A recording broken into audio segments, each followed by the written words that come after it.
That sounded like a hack cough. That sounded like a sick cough. I'm not gonna get sick. Hey everybody, happy Thursday morning. Yesterday was one of those days that was kind of like a motivational roller coaster. Like, I kind of hit the ground running and I was doing so well up until about maybe halfway through the day. And suddenly my energy level just kind of dropped and I was still getting my stuff done, but it just wasn't done with that same kind of level of like enthusiasm and like energy where you just kind of hit each task and you're just like, you just feel like you're doing a good job. And the days when I feel that, it's so good, and that's what I want every single time. So the days when I don't feel that, I kind of end up walking back to my car in the parking garage, and I can feel it. It's just weighing on me, and I just know, I'm like, I didn't do my best. I wasn't 100%. And of course, I'm not trying to put that level of pressure on me or on anyone else that they have to be at 100% or 110% every single day. But those days, when you do hit that, it feels so damn good, you want it every day. At least I do.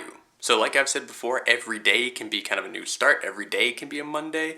So today I'm going to try to hit the ground running again, and we'll see how it goes. I was going to shoot the show last night, but Liam was a little bit fussy. So I ended up taking care of him during the time that I was going to shoot the show, so I'll be shooting it tonight. But I did take a lot of notes for it. And while there are two huge stories this week, one of them being the fact that Hillary Clinton is actually going to testify in front of the Benghazi committee today. That sounded like a hack cough. That sounded like a sick cough. I'm not gonna get sick. Since Hillary Clinton is actually testifying today, it doesn't give me a lot of time to put my notes together, put my thoughts together, and actually shoot the show for being cut on Saturday. So I'm gonna stick with the original story this week, which is Paul Ryan kind of taking over the race for the Speaker of the House, and what that means. Because trust me, it means more than the Speaker of the House. Since I don't have cable, I kind of survive right now on Netflix and Amazon Prime Video. So I know I'm behind when it comes to most of the big shows right now, but seriously, those people out there who watch The Arrow and Flash, oh my god, so good. I'm just picking up on season 1 of The Flash and season 3 of The Arrow. Going from one to the other episode after episode, it's fun. So I'm just really looking forward to these superhero shows doing that more often. Oh, and then later on last night, after I'd given Liam back to Michelle and I'd kind of gotten ready to go to bed, I started doing a little bit more reading, and I try to get at least a half an hour of reading in each day. That's how I kind of keep those books going, keep knocking them off my list. But I found I couldn't stop. I was halfway through Neil Strauss's book, The Truth, before I started reading, and I've almost finished it by the time I put it down. I was probably 50 pages left when I stopped, and it was just because I knew it would take me about another hour, but I really needed to get my sleep. It was already closing in on midnight. I didn't want to stop. So good. It's so personal. It's so raw. And that makes it enjoyable to read. It makes it very, what's the word I'm thinking of?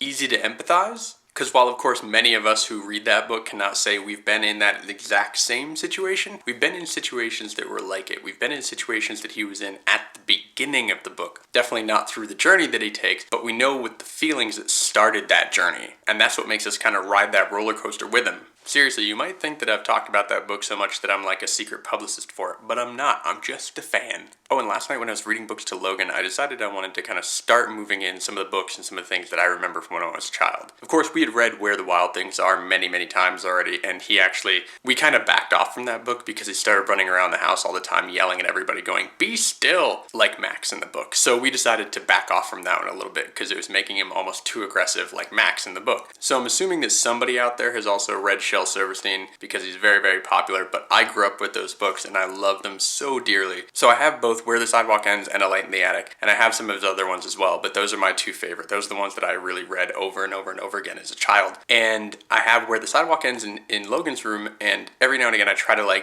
read some of the poems to him. He's just barely past 2.5, so he doesn't get the humor that's involved in the poems, but I thought he would like the rhyme scheme and the pictures that are in the book, but he still doesn't quite get it. So I'll keep trying maybe a little bit, 6 months down the road until he seems that he likes it. But I'm really hoping that he enjoys them because they're such a big part of my childhood. And I've got the editions of the books that still have the, at least the basic version of the CD that Shel Silverstein had when he was singing the poems as well. And if you haven't heard them, man, they are so good.